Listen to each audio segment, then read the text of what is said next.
On ne peut pas remporter de victoire, je répète. Contre un ennemi que nous ne voyons pas, si on ne s'endosse pas avec assurance, tu es quelqu'un qui voit l'ennemi. Aujourd'hui, les grandes puissances se sentent intouchables. Pourquoi?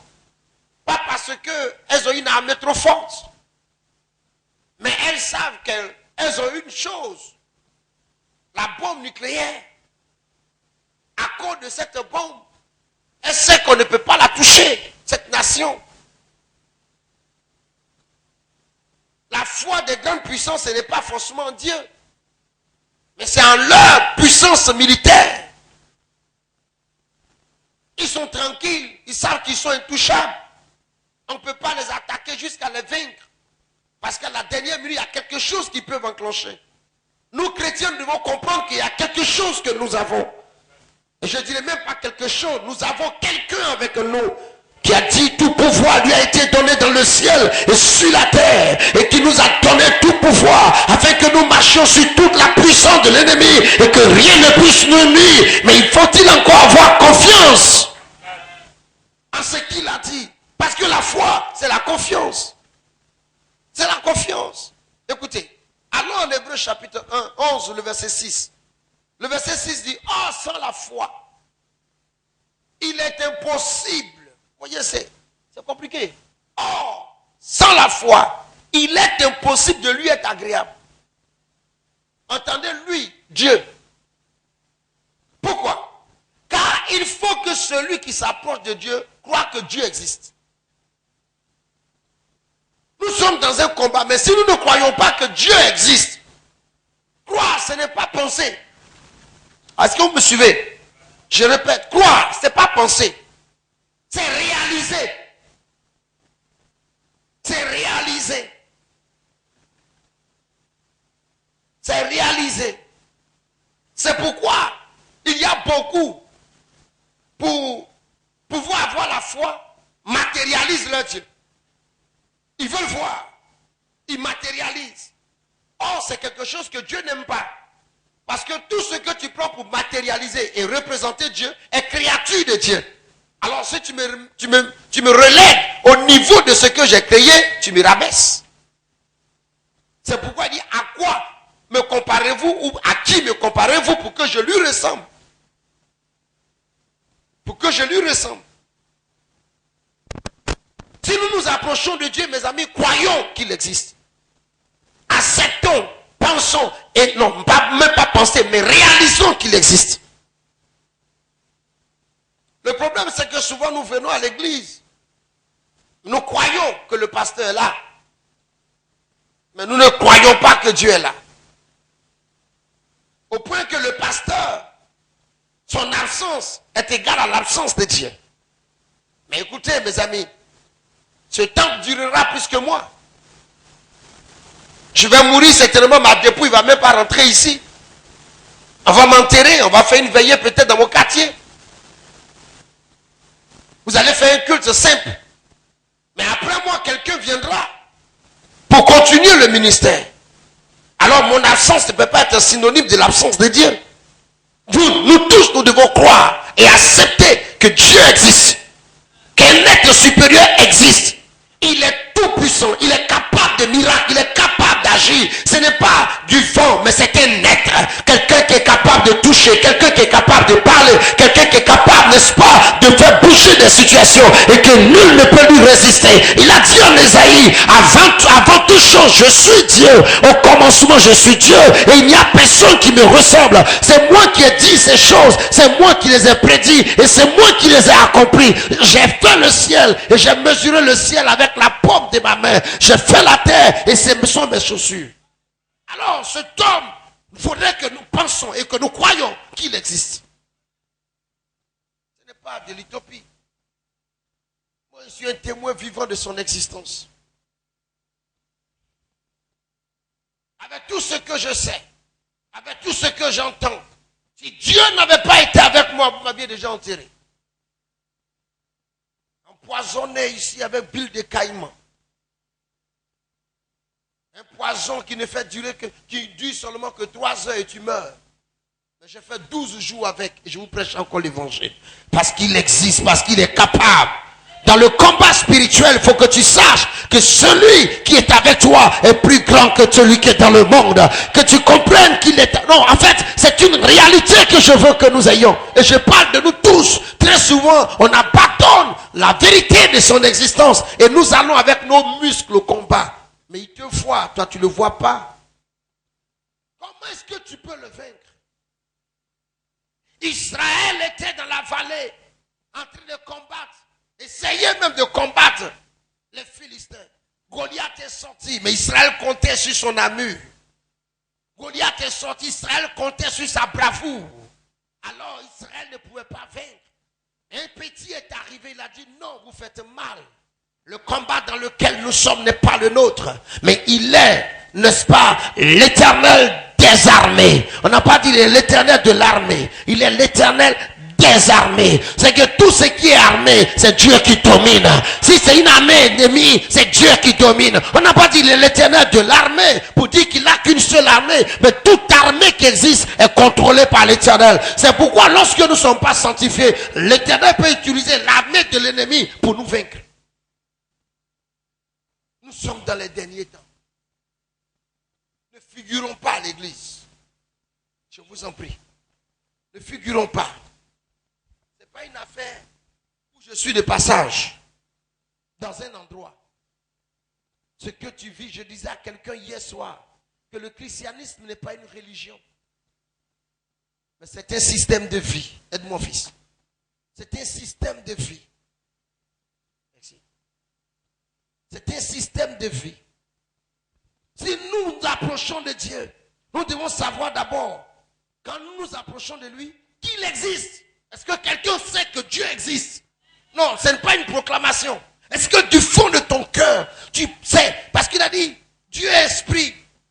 C'est pourquoi il veut que ceux qui l'adorent en esprit et en vérité. Est-ce que dans ton esprit, tu sais que Dieu existe? C'est déjà la victoire. Parce qu'on ne l'adore pas si on ne sait pas qu'il existe. On n'a pas recours à lui si on ne sait pas qu'il existe. Et ce n'est pas, je ne veux pas que ce soit une mode pour nous. Ce n'est pas parce que tel dit que Dieu est grand que toi aussi tu vas le dire. Quand David est venu, David dit vous faites mal. Vous n'allez jamais vous en sortir. Parce que la clé principale c'est la foi. C'est la foi. Quand après avoir fini de parler et que son message est tombé dans l'oreille de Saoul et que Saoul l'a convoqué, Saoul a regardé sa taille. Vous savez, la foi nous fait grandir et nous fait vieillir. Et ils ne m'ont pas écouté. La foi d'un homme le fait grandir et le fait vieillir. Saoul a regardé la taille de David. Il dit donc, toi tu ne peux pas combattre Goliath. C'est un homme de guerre depuis son enfance. Mais toi tu es un jeune homme. Et David va lui dire non, le jeune homme est vieux. Il est vieux par le fait qu'il a la foi. Et David va dire à Saoul, écoute-moi bien, abandonné dans la forêt et derrière les moutons de mon père, la seule chose qui me donnait de vaincre, c'était ma foi. Car quand le lion venait à prendre un agneau du troupeau de mon père, petit que je suis, je courais derrière. J'arrachais l'agneau de la gueule du lion. Et s'il s'amusait à se dresser contre moi, je le prenais par sa gorge, sa barbe, et je le tuais. C'est l'Éternel qui m'a donné la grâce de le faire. C'est l'Éternel, le Dieu de tout l'univers, le Dieu qui a créé le lion, qui a créé l'ours, qui a créé ces Philistins maudits. C'est Dieu qui était avec moi. Alors, le Dieu qui m'a délivré de la patte de l'ours et des griffes du lion me délivrera aussi de ce Philistin. Alors, mes amis, c'est la foi d'abord. La foi est une vie. La foi est une vie. La foi, je vous en prie, ce n'est pas de l'utopie. C'est pourquoi je sais faire la différence entre la nécessité de la foi et la nécessité de résoudre des problèmes de façon charnelle. J'ai mal à la tête. Je peux prier pour que je sois guéri. Mais si Dieu a permis que des gens puisse se faire des comprimés qui peuvent me soulager. Je les prends. Mais dans le combat spirituel, on parle de spirituel. Il est nécessaire que nous ayons confiance en Dieu. C'est pourquoi Josaphat s'est levé le matin, après le jeûne qu'il a donné. Il a dit aux Israélites, écoutez-moi bien, peuple de Dieu, si vous n'êtes pas ferme dans votre confiance en l'Éternel, vous ne serez pas affermis dans votre défense. Si vous n'avez pas confiance en ces prophètes, vous ne réussirez pas. Nous avons besoin d'avoir confiance en Dieu. Au jour d'aujourd'hui, on a plus confiance en nos poches. On a plus confiance en nos relations humaines. C'est pourquoi il n'y a plus de miracles. C'est pourquoi il n'y a plus d'action de Dieu. Dieu s'appelle par notre foi que nous avons en lui. Dieu s'appelle par la confiance que nous avons en lui. Nous sommes dans un combat. Si nous allons à ce front, je vous assure que nous avons déjà échoué. Parce que l'ennemi est plus puissant que nous. C'est pourquoi il faut que nous soyons dans le dos de quelqu'un qui est tout puissant. La foi. La foi. Il faut que nous comprenions que Dieu existe. Et que Dieu est le rémunérateur de ceux qui le cherchent. Dieu récompense toujours. Dieu entend toujours nos prières. J'ai des témoignages qui me sont parvenus dans ces jours-ci. J'ai réalisé que l'amour de Dieu pour moi était très grand. Je ne rentrerai pas dans les détails, mais des choses, des méchancetés de personnes que j'ai aimées, que j'ai respectées, que j'ai appréciées, qui sont passées dans mon dos, dit des choses pour que je perde des choses. Mais je continue à aimer ces personnes jusqu'à ce que j'apprenne dans ces temps-ci. Me fait perdre de grandes bénédictions. Mais c'est du matériel. Mais ma vie n'a pas changé. Dieu a été avec nous et Dieu est avec nous. Je veux que quelqu'un le sache, que Dieu est avec lui. Et comme je l'ai dit ici hier, Dieu n'a rien à avoir à être contre nous. Il gagne quoi à être contre nous? Dieu ne peut pas nous jalouser. Il faut que nous ayons la foi dans le combat. David a eu la foi dans le combat. Il n'est pas allé de lui-même devant le Philistin. Il a dit, tu marches contre moi, qu'on t'ensuite ta lance et ton javelot. Mais moi, je marche contre toi. Au nom de l'Éternel des armées. Donnons notre combat à Dieu. Apprenons à ne pas aller au front nous-mêmes. Ah, ce qu'il m'a fait là, ce que je vais lui montrer. Dès l'instant que ça devient ce que je vais lui montrer, il n'y a plus rien. Écoutez-moi bien, je vous une petite parenthèse pour que vous compreniez quelque chose. Notre Dieu est dangereux. J'ai analysé la pensée de Dieu dans ce domaine-là et j'ai trouvé que Dieu est dangereux. Dangereux. Quand il dit cette phrase, aimez ceux qui vous haïssent, bénissez ceux qui vous maudissent, aimez vos ennemis. Et puis continue la phrase. En aimant ton ennemi, c'est comme un seau de charbon ardent que tu déposes sur sa tête. En aimant ton ennemi, c'est comme un seau de charbon ardent que tu déposes sur sa tête. Est-ce que Dieu a envie de faire du bien à nos ennemis? Est-ce que vous me comprenez même? Est-ce que Dieu a envie de faire du bien à nos ennemis? Mais lorsque tu ne l'aimes pas, tu le décharges du seau. Est-ce que je parle au cœur de quelqu'un? Parce que ce n'est pas toi-même, tu veux te venger. Gardons confiance en l'Éternel. Je veux dire à quelqu'un que quel que soit ce que nous traversons, quel que soit ce que nous vivons, que ce soit négatif, extrêmement négatif, il y a deux raisons pour que nous souffrions. La première raison, nous l'avons déjà réglée, c'est que nous avons péché contre l'Éternel. Mais l'Éternel va nous châtier sans nous détruire. Dieu n'a jamais tué le pécheur. Il fait de sorte que le pécheur ait une occasion de repentance. Ce qui tue le pécheur, ce n'est pas Dieu. C'est la persévérance dans le péché et que le péché tue. C'est le péché qui tue. Dieu ne tue pas. Dieu, quand il voit que tu es dans le péché, il te corrige. Juste pour que tu abandonnes. Pour que tu comprennes que ce que tu es en train de faire est dangereux. Mais Dieu ne nous tue jamais. Je vous dis la vérité. Ce qui nous tue, c'est notre comportement, notre façon de faire. Ayons confiance en lui. La situation peut être difficile, mais Dieu peut s'en servir pour notre élévation. Je priais ce matin avec mon épouse et une pensée forte m'est venue sur l'histoire du fou de Gadara. Mes amis, tout le monde a vu le fou nu et ils ont espéré que le fou, n'est-ce pas, qu'on vienne le trouver un soir ou bien matin, mort sur un tombeau pour faciliter son enterrement. Maintenant, Jésus vient, tout le coin a vu le monsieur nu. Et quand Jésus délivre le monsieur, il dit, va te montrer. Va te montrer.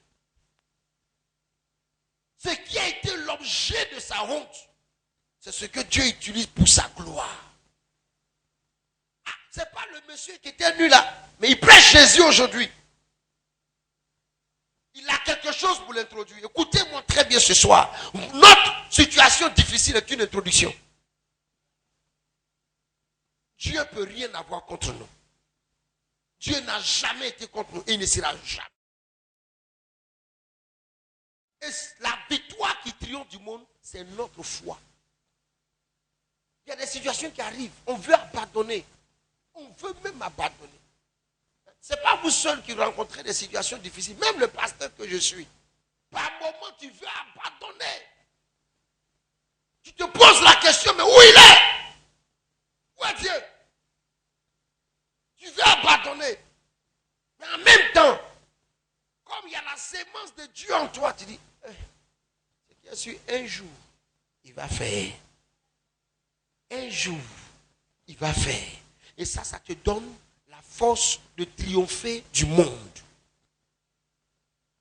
Ça te donne la force de triompher des sujections du diable.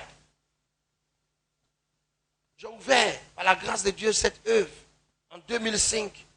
Et le bureau n'étant pas encore construit, c'est ici que je recevais. Il y a quelqu'un qui est venu me voir, il m'a dit, donne-moi ton secret. Parce que on passait ici, là, c'était la brousse.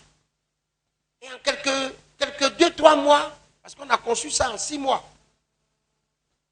Tu as conçu ça. Quel est ton secret? Il dit, je n'ai pas de secret. Il dit, non. Si tu ne veux pas m'aider, il faut me dire. Mais tu as ton secret. Il dit, quel secret? Il dit, non. Moi, je suis allé voir quelqu'un. Lui, il m'a déjà donné son secret.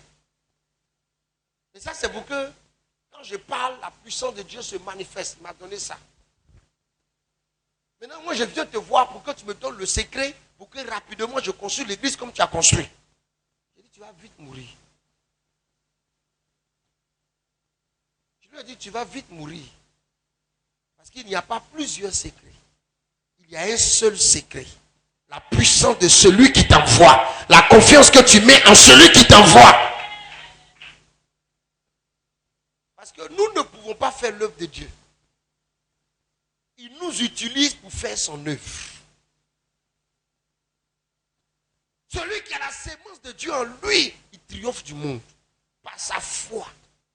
Je vous dis la vérité. Il y a trop de séduction. Il y a trop de tentations. Il y a trop de propositions. Il y a trop de stratégies. Et ça a pris Abidjan. L'œuvre de Dieu, ce n'est plus par la puissance du Saint-Esprit. C'est par la puissance de l'intelligence humaine. Viens que je te montre les stratégies. C'est pourquoi je me réjouis de ce que j'ai le peuple que vous avez, vous êtes. On ne compte pas des milliards ici, mais on vit. On vit. Et le jour viendra où on comptera les milliards. Ayons notre foi. Sachant que Dieu est avec nous. Sachant que quel que soit ce qui se passe, il ne nous abandonnera jamais. Ça va être dur, comment, mais il va trouver une solution. Et quand nous avons cette assurance en lui, Satan va chercher tous les moyens, mais il ne nous vaincra pas.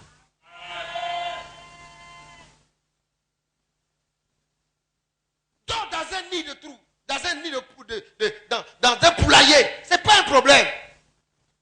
Quand on a une rivière sur la route de notre champ, on ne contourne pas. On traverse. On traverse la rivière. Et la vie a des étapes. Gardons confiance en lui. Gardons confiance en notre Dieu. Un jour, il nous fera sortir de cette situation. Ne cherchons. Vous savez, je n'encourage personne au péché. Mais l'un des péchés que Dieu hait, c'est son abandon. Est-ce que vous me suivez?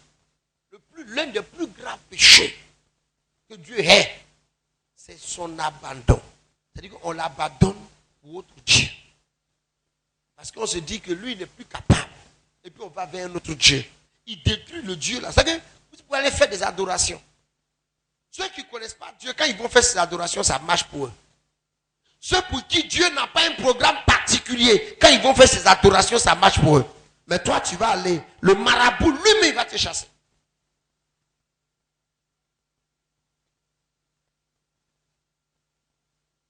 Il va te chasser. Parce que Dieu a un programme avec toi. Dieu a une vision avec toi. Garde ton calme. Il a dit à Israël devant la mer Rouge, restez dans le silence. Car les Égyptiens que vous voyez aujourd'hui, vous ne les verrez plus jamais. Ce qui t'oppresse, c'est pour un temps. Garde confiance en Dieu. Quand Dieu lui-même sait que tu as la capacité de tricher, et tu ne triches pas à cause de lui, il se sent responsable et redevable. Nous nous marions, nous n'avions rien. La preuve, notre premier enfant est mort dans notre main parce qu'il n'y a pas de lait. Mais on s'est mariés juste parce qu'on voulait fuir l'impudicité. Mais combien sont dans le concubinage pendant des années, ce n'est pas leur affaire. Tout ce que nous faisons comme effort pour que Dieu soit honoré, Dieu ne nous abandonnera jamais. Il ne nous abandonnera jamais. Et je vais vous dire que le diable utilise tout pour détruire notre foi. Il utilise tout pour détruire notre foi. Regardez. Romains chapitre 4. Vous pouvez lire ça chez vous, le verset 17 à 22. Dieu a béni, a fait de grandes promesses à Abraham. Mais Abraham a attendu la promesse de 75 ans à 100 ans. 25 ans qu'Abraham a attendu. Mais quand vous lisez ce texte dans la version Semeur, il est écrit quelque part, au moment où tout lui interdisait de croire. Parce qu'au jour d'aujourd'hui, Satan s'arrange pour que tout nous interdise de croire. Quand nous regardons, moi j'ai eu la grâce de faire un tour en Europe. J'ai compris pourquoi il ne peut pas avoir foi. Vous savez, celui qui est arrivé, il ne cherche plus.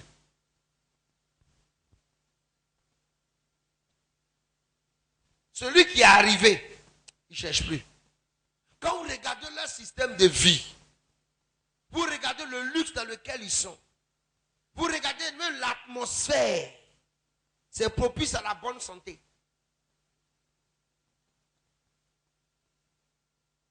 Non, je vous dis, ils ne connaissent pas par lui. Bon, tu vas lui dire qu'il y a un Dieu. Lui, son Dieu là, c'est son frigo, c'est tout ça. On m'a montré un hôpital qui est sur le point d'être détruit. Le chien de Yopougon n'est rien, mais on dit c'est vieux. Ils vont détruire ça. Et ils ont déménagé. Tous les lits on paie ici en France, on revoit là, c'est lit d'hôpital. Je vous dis la vérité. Je suis allé, j'ai trouvé, si vous voyez le coin, un coin construit au moins peut-être, je peux dire sur 1 hectare. Bien grand. On dit non, ils sont en train de préparer les bombes en dessous. Ils sont en train de préparer les bombes en dessous. Et ils vont faire donc le tracé des bombes. Et puis ils vont faire exploser. Parce que tout va être affaissé.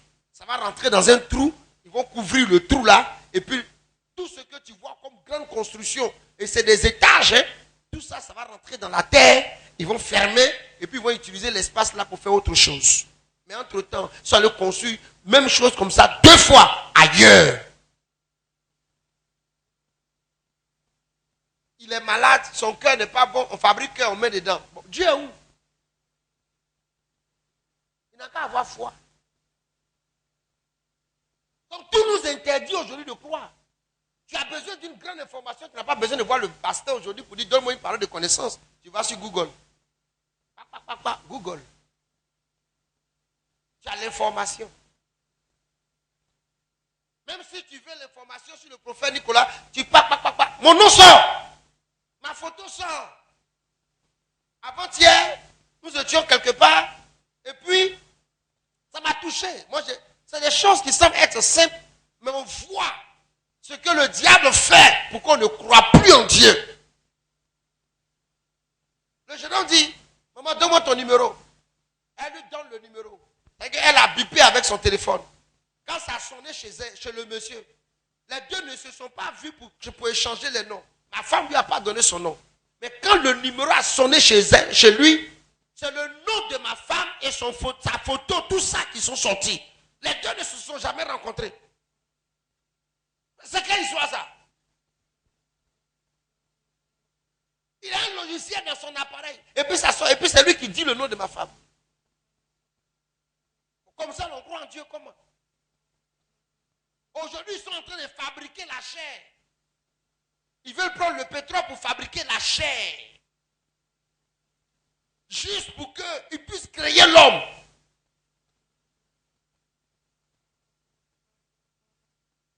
L'intelligence est tellement développée. Un enfant de 8 ans manipule l'ordinateur. Il rentre, il sort. Même nos portables, c'est les enfants de 8 ans qui nous montrent comment on travaille ça. Comment on va croire en Dieu? Tout nous interdit de croire. Au-delà du développement, mais les situations dans lesquelles nous sommes, nous les chrétiens. Nous les chrétiens. Tu jeûnes, tu pries, tu jeûnes, ton genou est foutu. Fini. Mais ta situation ne change pas.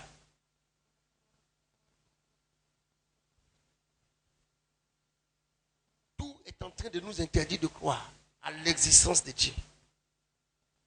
Et permettez-moi d'être ce soir un porte-parole de Dieu pour vous annoncer qu'il n'est pas loin d'intervenir. Gardons foi en lui. Gardons assurance en lui. Un jour, il nous surprendra. Il m'a dit un jour, fils, le jour que je voudrais te rendre riche, ça ne me prendra pas 1 heure. Ça ne me prendra pas 1 heure pour que je te rende riche. Ça ne me prendra pas 1 heure. C'est Dieu qui est le maître des temps et des circonstances. Il peut te faire une rencontre. Saoul ne savait pas qu'un jour va être roi. Il s'en va chercher Anès et puis il trouve royauté. Ce que tu es en train de chercher, ça peut déboucher sur ce que tu ne cherchais pas. Mais garde ta confiance en l'Éternel. Abraham a cru. Ce qui me plaît quand on lit le texte, permettez que je lise. Comme l'écriture, sinon le dit l'écriture, j'étais établi pour être le père d'une multitude de peuples. Placé en présence de Dieu, il mit sa confiance, c'est ce qu'on appelle la foi. Il mit sa confiance en celui qui donne la vie aux morts et appelle à l'existence ce qui n'existe pas. Je veux que nous gardions ça dans la tête. Il donne la vie aux morts et il appelle à l'existence ce qui n'existe pas. Si nous avons cette assurance en Dieu, le diable ne peut pas s'approcher de nous. Le diable ne peut pas. C'est pourquoi il s'arrange, il crée les circonstances. Tu pries et vous allez vous rendre compte que par moment Dieu fait exprès. C'est quand tu pries plus que la situation devient plus dure. Tu jeûnes, au moins tu es en train de jeûner pour ton mari ou jeûner pour ta femme. C'est là qu'il va utiliser ton mari ou ta femme pour te faire palabre. Et puis tu te poses la question, mais je jeûne pour quoi même? Hein? Ce qui va te réussir, c'est ce qui te résiste.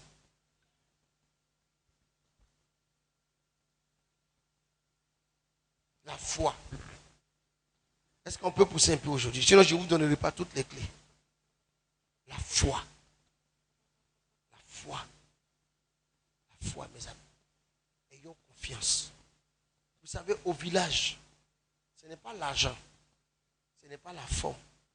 Mais c'est la confiance qu'une famille a dans son fétiche qui fait que le village le craint.